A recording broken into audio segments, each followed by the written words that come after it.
Chers amis, bonjour et bienvenue à toutes et à tous dans Africactu numéro 15 déjà, donc chez Global Africa Télésud et toujours en compagnie de l'excellentissime Emmanuel Dupuis. Merci pour ce compliment, Alfred, il me touche.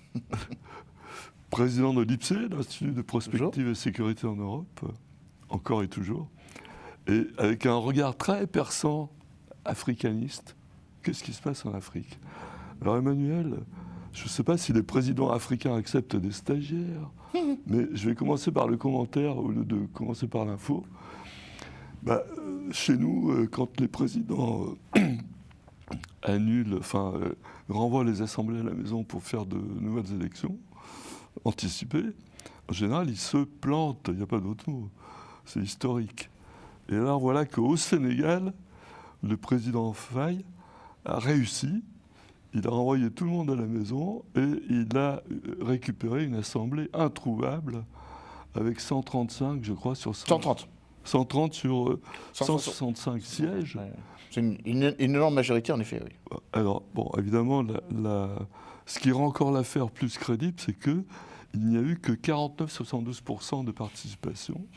Donc, ça a l'air d'être de vraies élections, quoi. Et quel est le...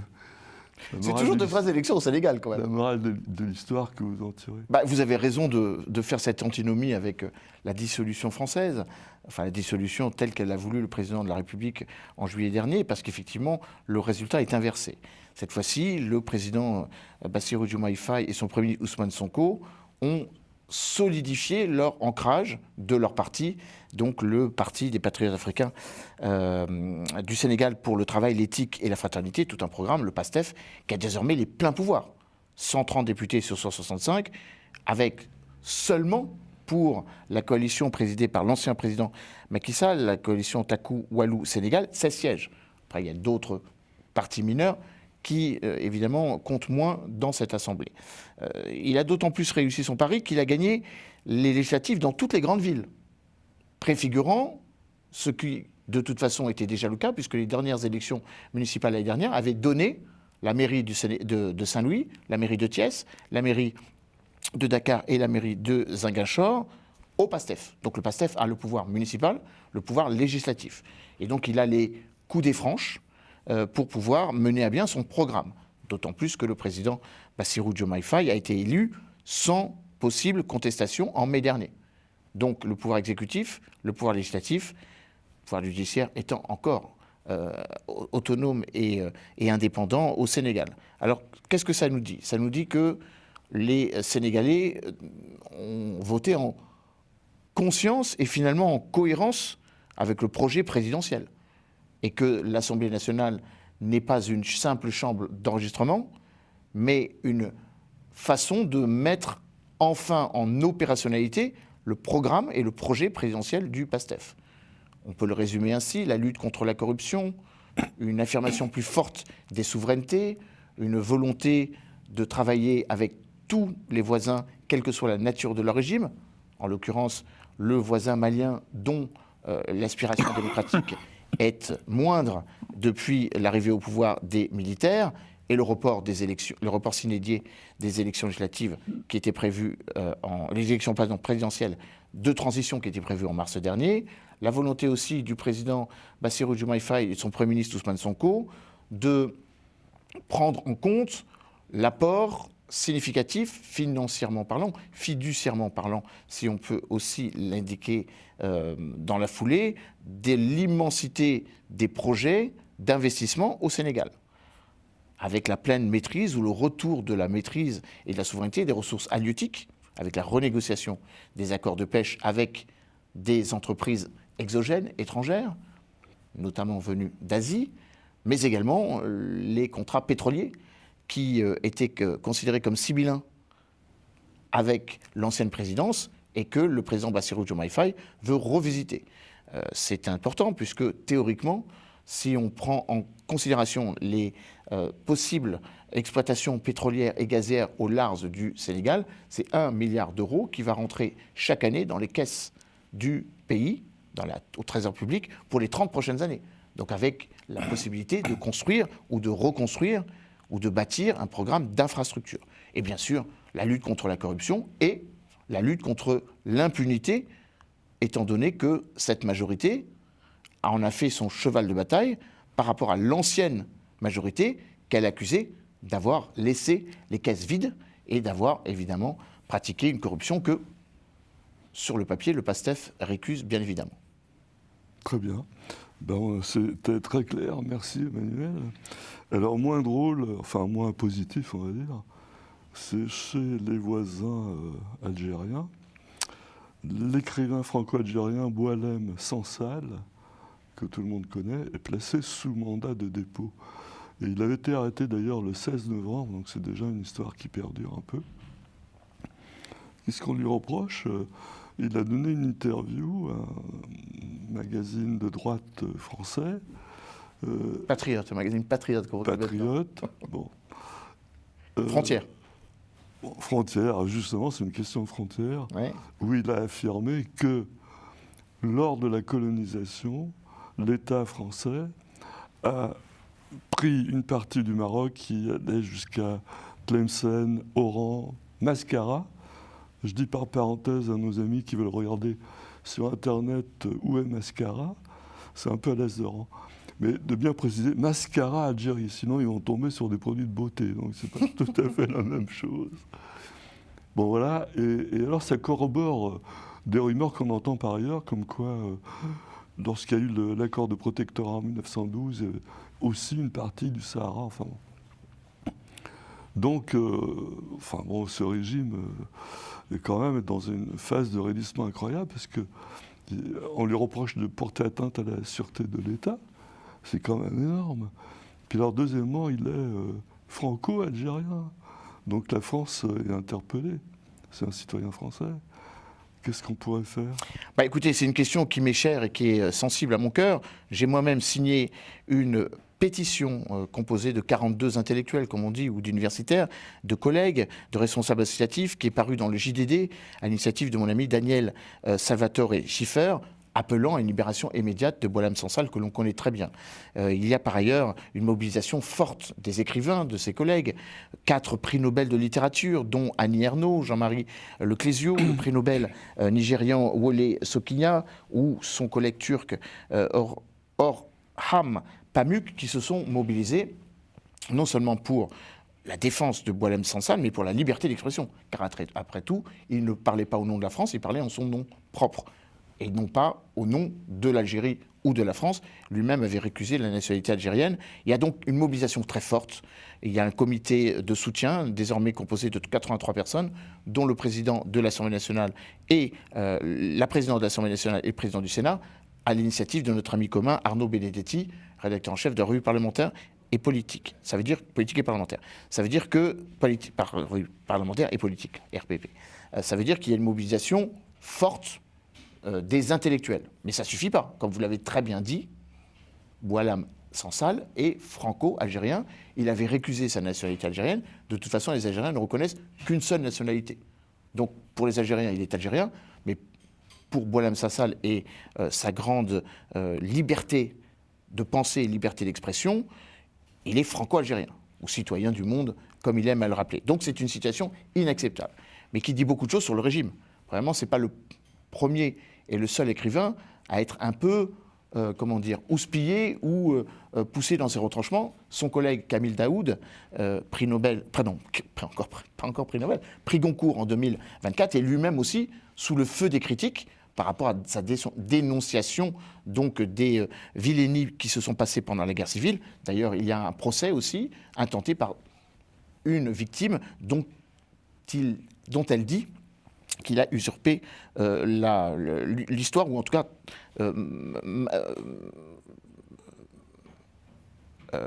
capté l'histoire à son profit, ou interprété l'histoire contrairement à ce qu'elle préconisait. Mais peu importe, ce n'est pas ça le sujet. Vous avez raison de rappeler qu'au-delà de toutes les mobilisations intellectuelles, il y a une nécessité d'une mobilisation politique. Vous l'avez rappelé, Boualem Sansal est français. Donc, on lui doit la protection consulaire. Et l'ambassadeur de France à Alger, M. Romanté, devrait s'exprimer comme tel, en disant qu'il faut qu'il y ait un avocat qui puisse le défendre en Algérie. Alors, il y a un avocat en France, il s'appelle François Zimré.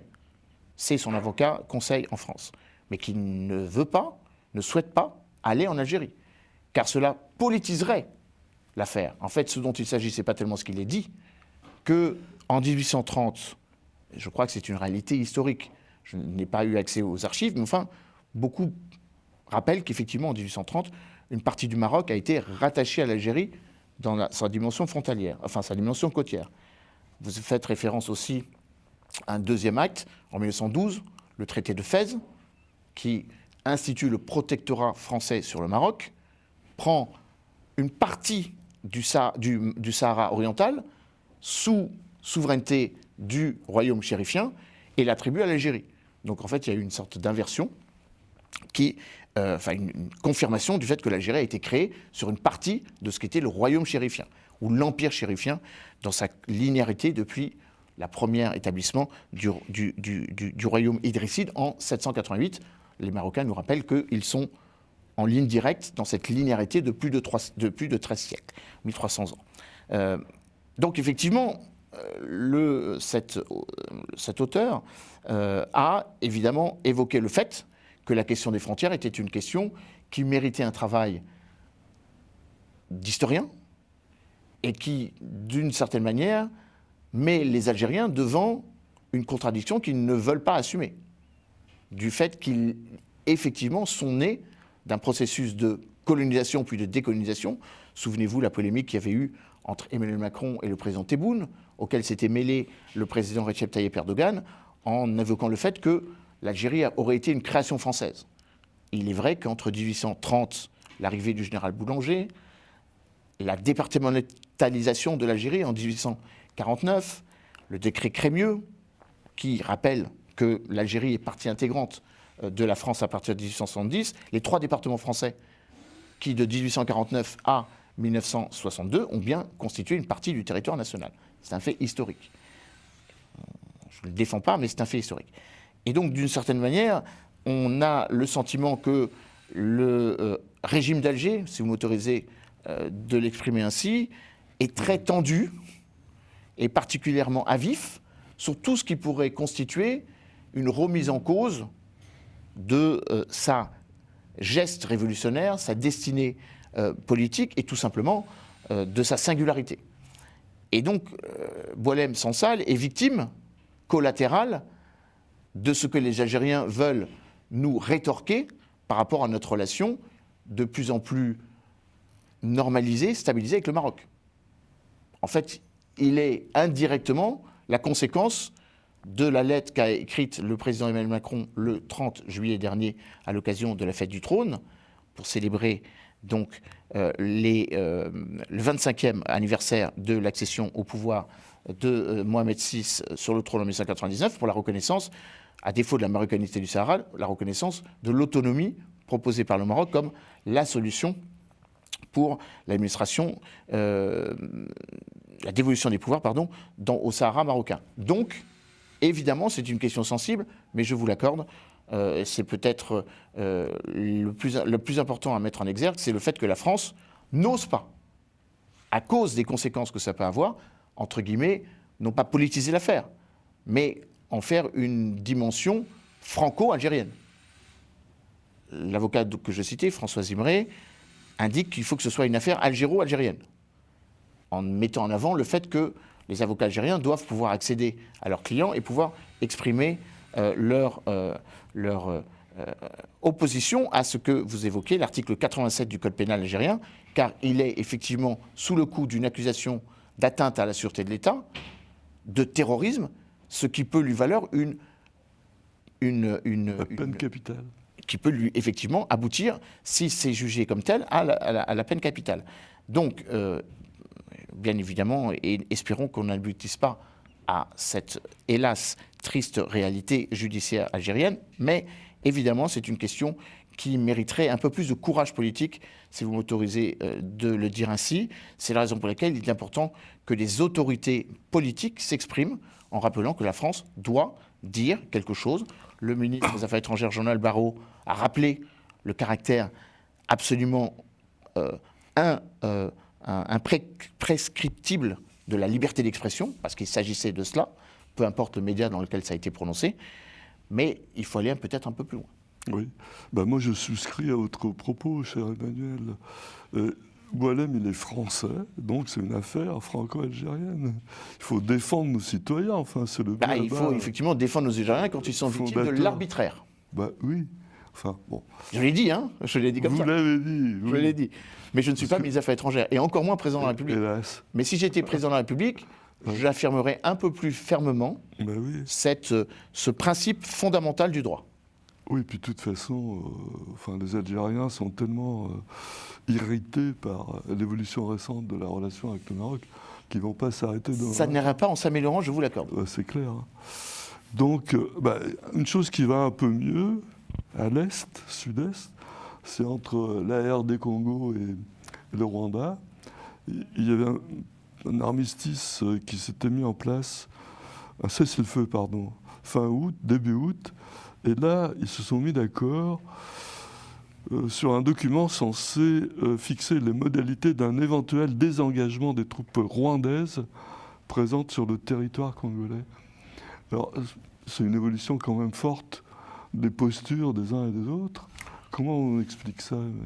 Déjà, tout ce qui peut contribuer à éviter un conflit direct entre la RDC, la République démocratique du Congo et le Rwanda est bon à prendre. D'ailleurs, il en sera question, je fais une petite annonce paroissiale, dans un colloque qui s'est tenu il y a peu à l'occasion d'une conférence organisée à l'Académie des sciences d'outre-mer auquel je participe, pour que la France puisse enfin comprendre l'immensité de ce grand territoire qu'est la République démocratique du Congo, allié, pilier, francophone. Et qui est représenté à Paris par un ambassadeur très sympathique. Mais qui a conclu notre colloque. Un universitaire. Absolument, qui a conclu notre colloque en le rappelant ainsi.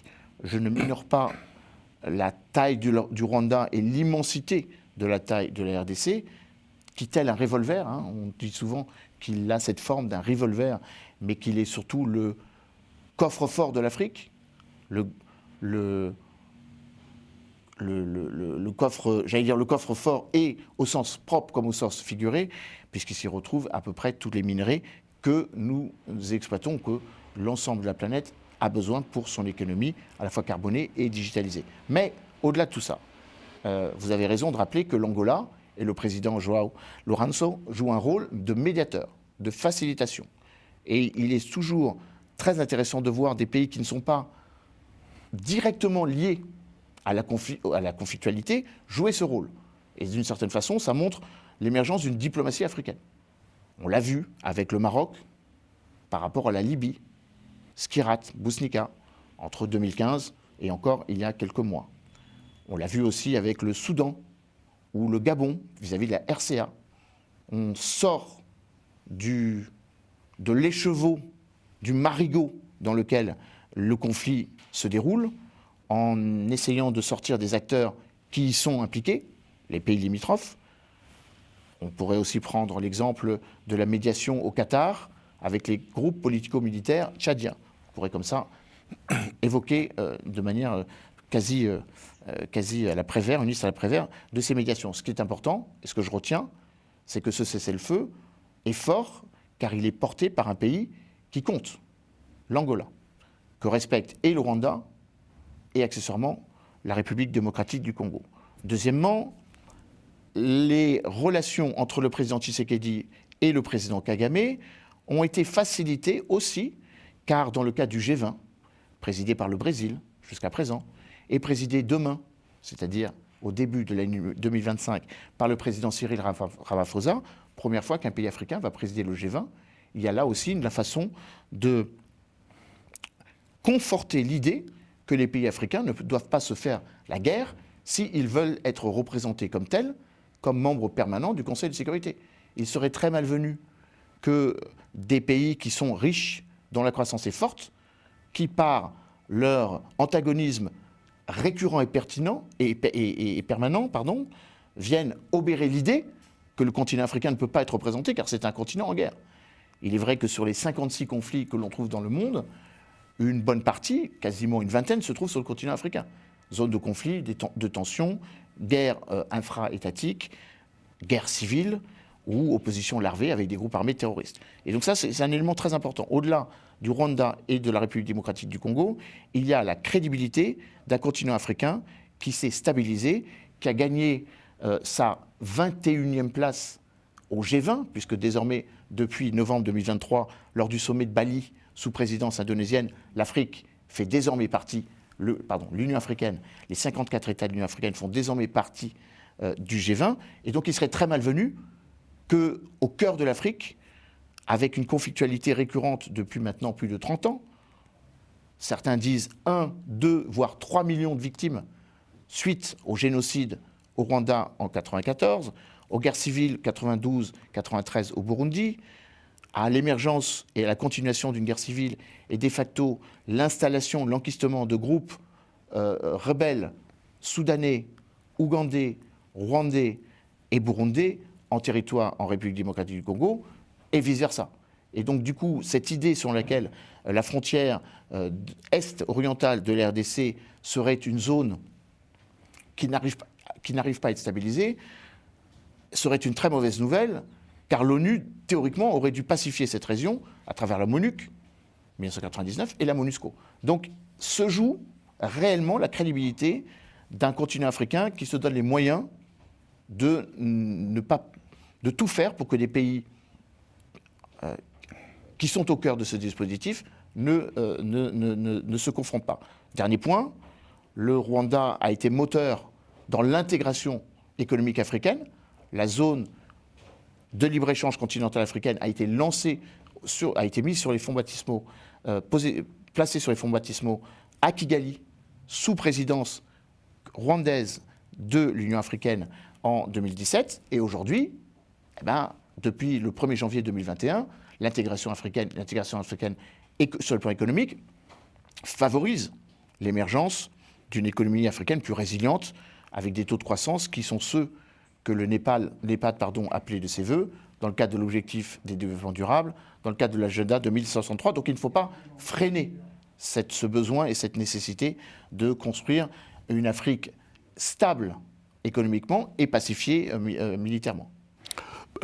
Emmanuel, j'avais omis de citer l'Angola, bien sûr, dans ma question, mais vous m'avez rattrapé, merci.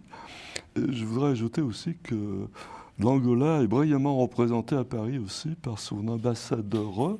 On n'en voit que des excellents ambassadeurs. Madame Guilhermina Prat, que j'ai invitée récemment à une des conférences des ambassadeurs que j'organise et qui a été très applaudie. Elle a intervenu très brillamment en français.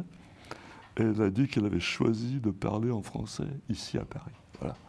Donc réjouissons-nous, c'est pas toujours le... non, mais je suis le second après vous à me féliciter et toujours à être en admiration par le caractère brillant et particulièrement bienveillant des ambassadeurs africains à Paris, qui sont sans doute les meilleurs que les pays africains envoient à l'extérieur de leur territoire. Pourvu que ça dure. Espérons.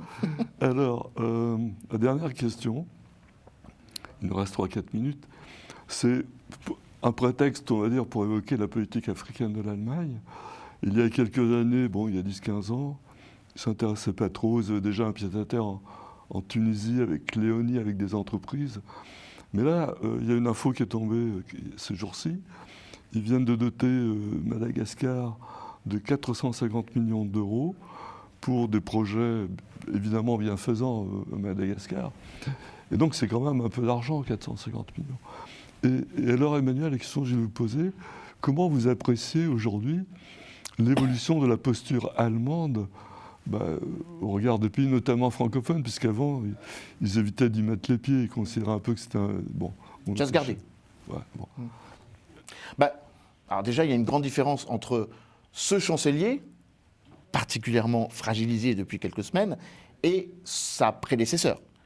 Disons que Mme Merkel avait une appétence plus forte pour l'Afrique que là, aujourd'hui, Olaf Scholz. Peut-être que demain, Friedrich Merz, le futur chancelier, putatif, si la CDU remporte les élections de février prochain, devrait peut-être rééquilibrer la chose. Alors, il faut toujours se souvenir que l'appétence de l'Afrique pour le continent, l'appétence de l'Allemagne pour le continent africain est purement économique, moins diplomatique que économique, un peu à la manière de l'intérêt des Italiens pour le continent. D'ailleurs, les Italiens se sont dotés d'un plan, le plan Mattei, et les Allemands ont un plan. Depuis 2017, sous présidence du G20 par l'Allemagne, ça s'appelle le Compact with Africa, c'est-à-dire une sorte de mobilisation.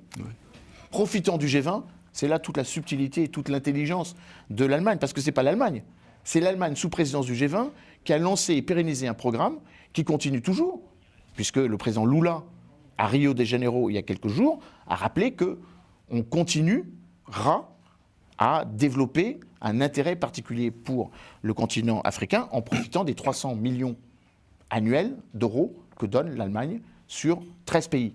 Deuxième subtilité, le choix des pays. Et qui sont des pays qui ne sont pas tous d'anciennes colonies allemandes, car il eût été plus simple de se focaliser sur la Tanzanie, l'ex-Tanganyika, ou évidemment l'Angola, ex-puissance, ex-colonie allemande avant d'être une colonie... la Namibie, que dis-je, pas l'Angola. Oui, la Namibie, excusez-moi, ce lapsus. Ou le Togo, ex-puissance allemande, ou le Cameroun, ex-puissance allemande, avant de devenir une colonie française. Mais ce n'est pas le cas, puisque j'ai là la liste, c'est assez étonnant d'ailleurs, le Ghana, l'Éthiopie, le Bénin, le Burkina Faso, la Côte d'Ivoire, la République démocratique du Congo, l'Égypte, la Guinée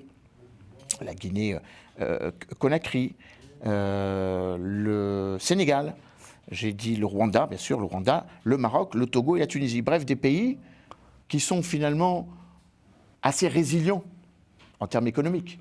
Ce ne sont pas les pays qui sont les plus défaillants, avec évidemment l'exception peut-être des pays du Sahel, mais pour une raison simple.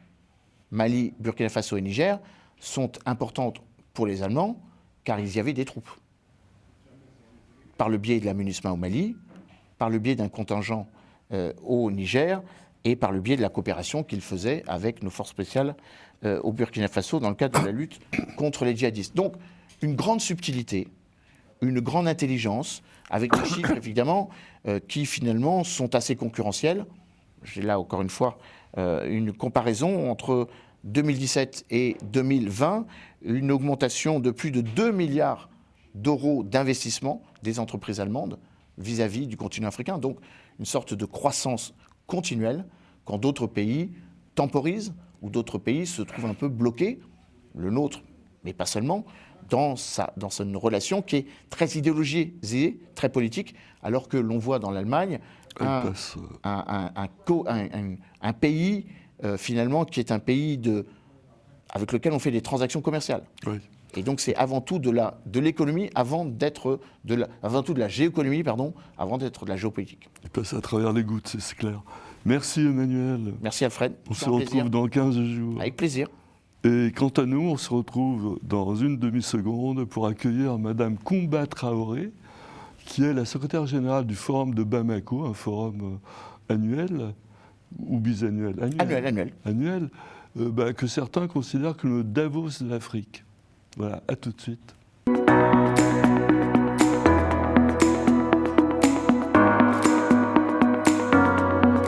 Bon, enfin, c'est vrai, j'ai un peu traîné sur Internet la semaine dernière. Ah. Je suis tombé sur des codes craqués. Mais moi, j'ai pas craqué, hein. Bravo. J'ai tenu bon. Je suis fier de vous. Je tiens bon. C'est bien. Merci à vous, qui soutenez la création en regardant légalement vos films et vos séries. Je tiens bon, je tiens bon, je tiens bon. Bonjour chers amis et bienvenue à Global Africa Télé-Sud dans notre émission Africactu numéro 14 déjà, avec notre ami Koumba Traoré, qui est une éminente personnalité franco-malienne, mais oui. Koumba, vous êtes sociologue, et sociologue de terrain. D'ailleurs, vous produisez de vrais rapports, vous allez à la rencontre des gens sur le terrain. Là, en l'occurrence, c'est des femmes au Mali, dans diverses villes du Mali. Et donc, vous n'êtes pas seulement une intellectuelle, vous êtes une praticienne. Et c'est important parce que ça ajoute évidemment de la légitimité à votre propos, à votre vision des choses. Et vous êtes aussi la secrétaire générale du fameux Forum de Bamako, que vos amis les plus ardents qualifient du Davos de l'Afrique. On en connaît au moins tous les deux. Au moins un ou deux. Voilà. Au minimum. Donc, bravo. Alors, nous avons 26 minutes devant nous. Parfait. Et je voudrais qu'on partage ce temps en deux parties. Une première partie, si on peut parler de Bamako, du forum que vous préparez, le prochain. Et la deuxième partie, votre expertise de sociologue. Parfait. Alors, cher Comba, où en êtes-vous avec le prochain forum de Bamako? Merci Alfred. Parler du prochain forum de Bamako sans parler des 24 autres forums qui sont tenus au Mali, en capitale dans la ville des Trois Caïmans, c'est quasi impossible. Le prochain forum de Bamako, comme vous le savez, les amis, nous travaillons de manière participative. La thématique est décidée selon un protocole participatif que lance le président Abdallah Coulibaly pour s'enquérir un petit peu des orientations de tout un chacun des membres du conseil d'administration, mais aussi des amis du forum de Bamako et des amis du Mali. À la suite de cette consultation, au mois de septembre jusqu'à novembre, nous sommes à la fin du processus de consultation. Au mois de décembre, la thématique sera retenue. Et à cette occasion, j'aurai l'occasion de venir vous parler de la thématique qui aura été retenue par le comité scientifique du Forum de Bamako. Sinon, nous avons l'année dernière travaillé sur la thématique de la culture comme facteur de paix en Afrique et comme facteur de pont entre les continents, notamment dans le cadre des difficultés que rencontre la zone du Sahel. Donc, cette rencontre a mobilisé environ 300 personnes, des experts venant d'Europe, notamment de France, d'Afrique, Mali, Sénégal, Bénin, Congo, République démocratique du Congo, où on a eu à réfléchir sur la culture comme vecteur et levier de conciliation entre les peuples et surtout comme levier de développement dans les pays en crise. Vous venez d'employer deux mots clés, réfléchir et culture. Or, dans le contexte politique actuel du Mali, est-ce que ce ne sont pas un peu des mots tabous ou est-ce que vous pouvez développer vos activités comme avant ? Non, absolument. Ce ne sont pas des mots tabous puisque, vous le savez, le Mali est un pays de culture, de grande culture. C'est un pays à la culture multiséculaire. Donc, la tradition culturelle, nous les avons. Effectivement, la situation peut paraître difficile pour organiser le forum, le 25e forum en l'état, mais nous travaillons avec les autorités qui nous accompagnent tant bien que mal pour pouvoir tenir cette rencontre qu'on appelle effectivement le Davos de l'Afrique, parce que ça fait quand même 25 ans, un quart de siècle, et c'est rare en Afrique d'avoir un think tank qui travaille à la réflexion dans des conditions que nous connaissons. Le Mali a traversé plusieurs crises, et malgré ces crises, le président Coulibaly a tenu avec les autorités pour qu'on puisse tenir la rencontre à Bamako. Puisque durant le forum de Bamako, ça permet le changement du narratif sur le Mali. C'est vrai qu'il y a des difficultés. Je n'exclus pas les difficultés. Il y a des difficultés en termes de sécurité, des difficultés politiques.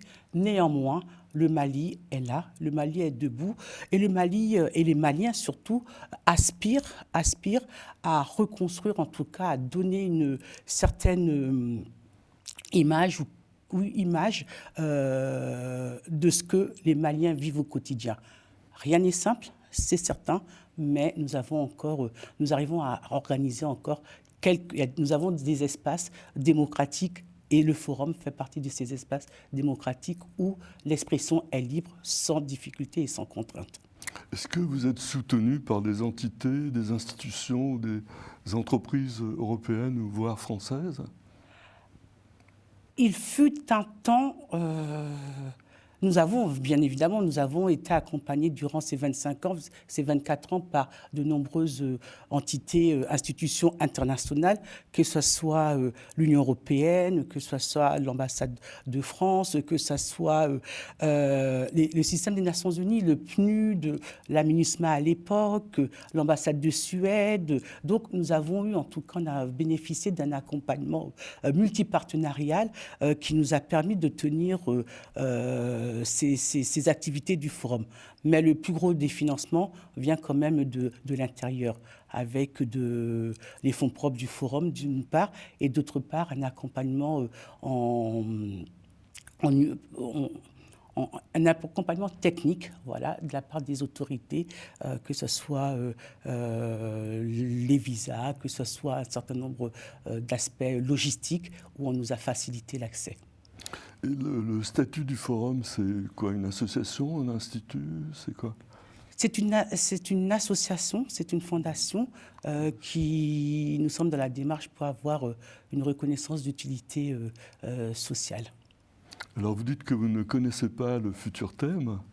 Bon, admettons. Mais vous savez la date peut-être du prochain? Oui, c'est courant mai, dernière semaine de mai comme d'habitude. Mais les dates ne sont pas encore précisées. D'accord. Mais il faut faire un saving des dates pour les 2 dernières semaines du mois de mai.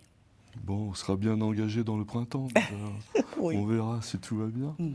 Est-ce que vous voulez ajouter quelque chose sur le Forum de Bamako? Oui, ce qui est important à retenir de la fondation du Forum de Bamako, c'est que sa raison d'être, c'est le métissage des compétences pour construire l'Afrique, mais dans un partenariat gagnant-gagnant avec les autres continents. L'Afrique ne peut pas se développer seule, comme le Mali ne peut pas se développer seul. Et donc, nous tenons vraiment à la question du métissage des compétences pour travailler ensemble, à bâtir des ponts entre les espaces, entre les territoires, pour que les conditions de vie de tout un chacun puissent être améliorées, mais de manière intelligente, un partenariat intelligent, gagnant-gagnant, qui respecte effectivement les intérêts de tout un chacun. Le métissage des compétences, ça nous amène un peu sur le sujet des diasporas. Au moment où nous parlons, dans 2 jours, il y aura un grand forum à Paris sur les diasporas, comment les connecter au pays d'origine, comment aussi faire connaître, en Occident, en tout cas en Europe, en France, des entreprises du Sud, enfin, non pas au sens du Sud global, mais de l'Afrique, on va dire. Donc on est dans l'interface, le métissage, la coopération, c'est exactement votre domaine de travail, en fait, notamment, puisque vous avez eu des responsabilités à la Fédération Léo Lagrange, dans un conseil général. Mais actuellement, vous portez un projet qui s'appelle Passeport pour l'emploi Afrique-Caraïbes. Alors, quand vous m'avez parlé de ça l'autre jour, j'ai dit Afrique-Caraïbes, pourquoi aller chercher si loin les Caraïbes? Il y a beaucoup à faire en Afrique sur la question de l'emploi. Mais répondez-nous, pourquoi ce métissage, finalement, Afrique-Caraïbes?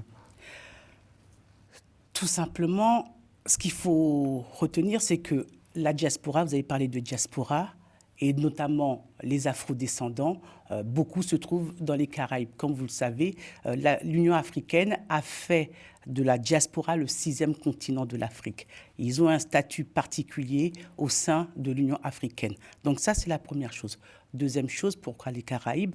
L'ONU a décrété la décennie des afrodescendants, justement pour permettre de revigorer les liens entre l'Afrique et ses afrodescendants et sa diaspora au niveau international.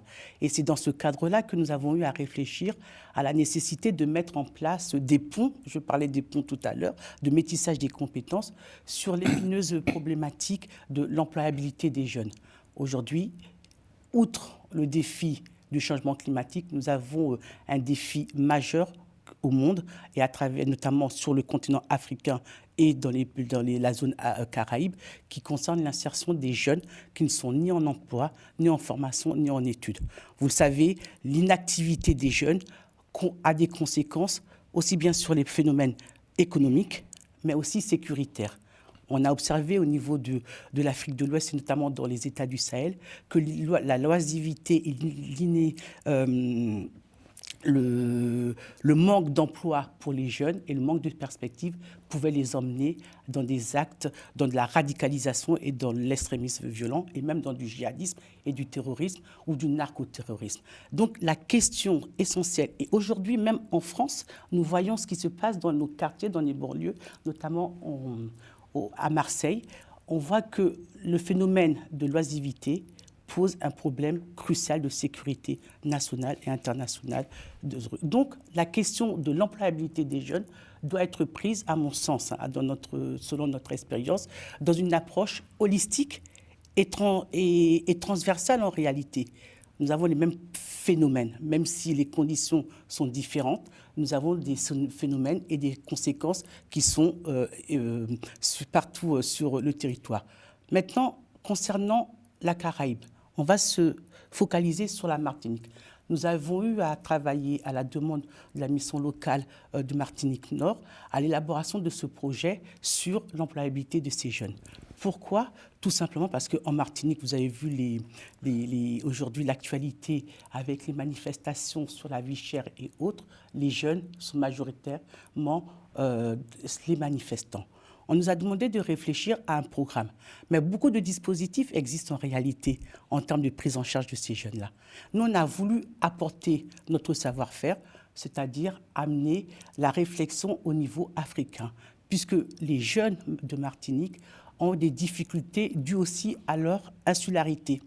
Il nous est paru essentiel, en tout cas, de pouvoir permettre à ces jeunes d'aller à la découverte du monde et particulièrement à la découverte de l'Afrique à travers 2 dispositifs très simples. Le premier, c'est aller en Afrique pour aller à la rencontre des entreprises locales et nationales. Il y en a qui excellent dans divers secteurs.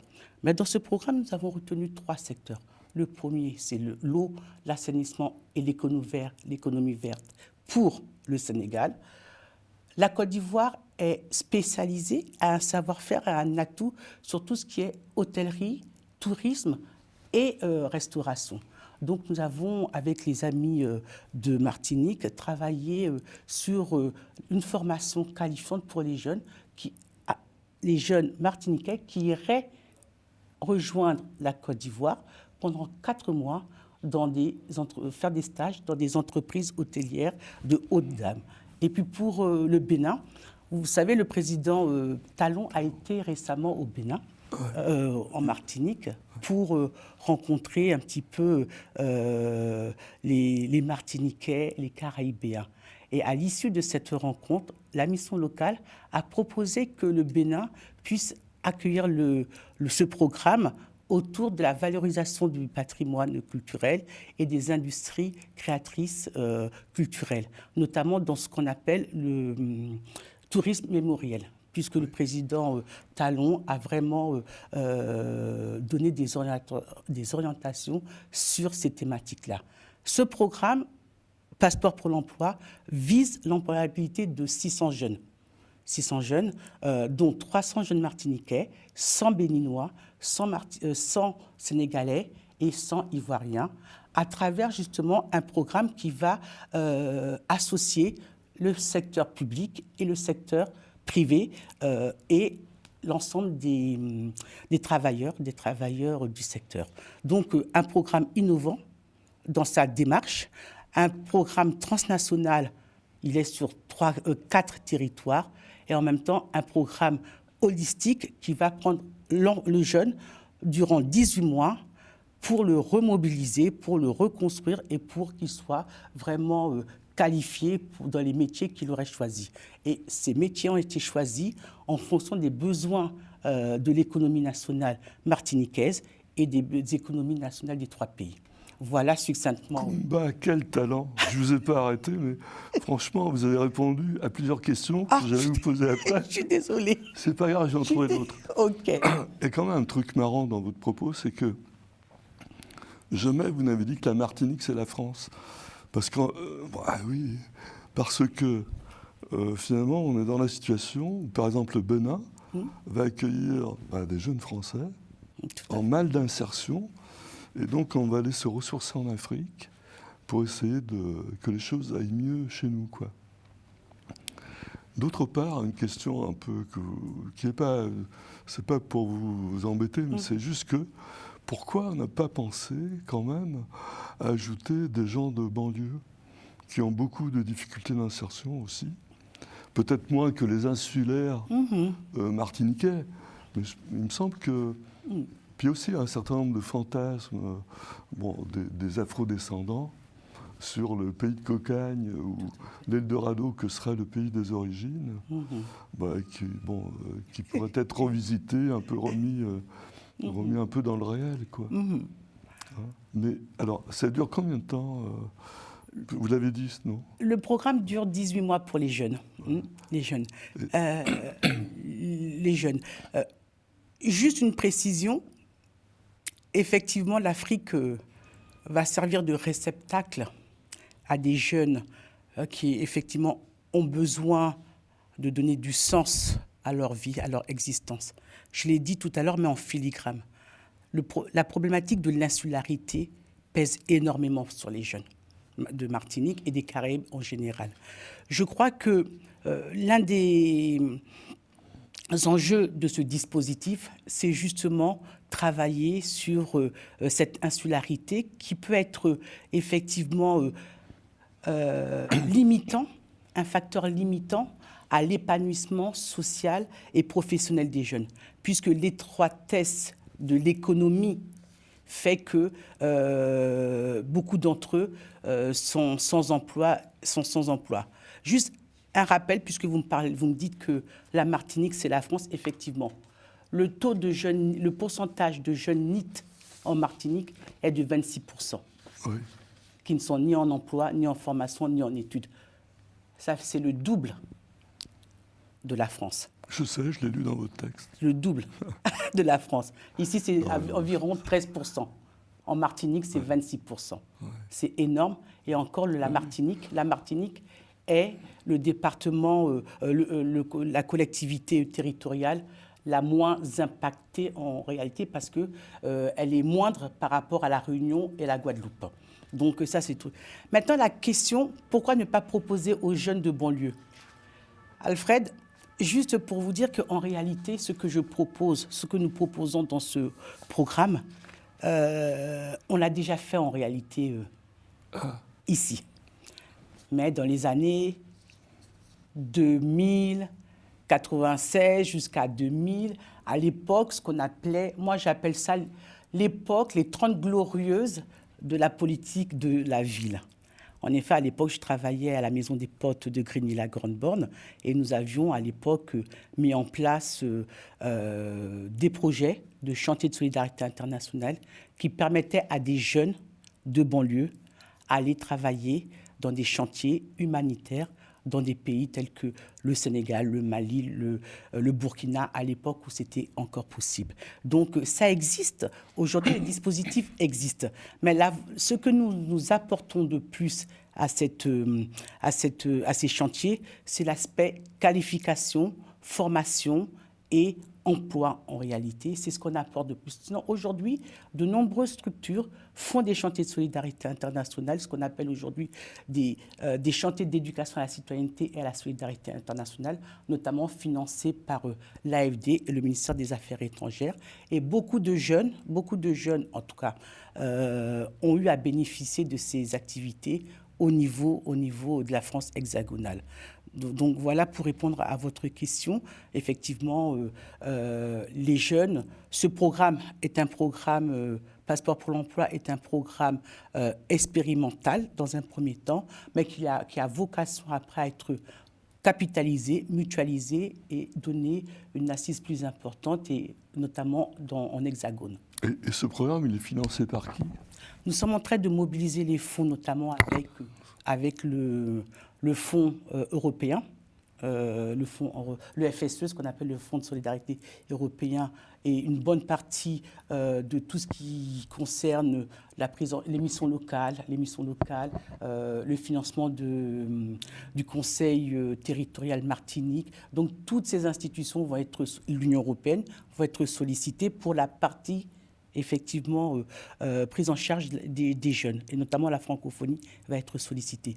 Concernant la partie de nos jeunes sénégalais, ivoiriens et béninois, nous allons mobiliser les fonds avec les agences des systèmes des Nations Unies qui travaillent sur la problématique de l'employabilité des jeunes africains, et notamment aussi à travers ce qu'on appelle la formation à l'entrepreneuriat, notamment l'entrepreneuriat social.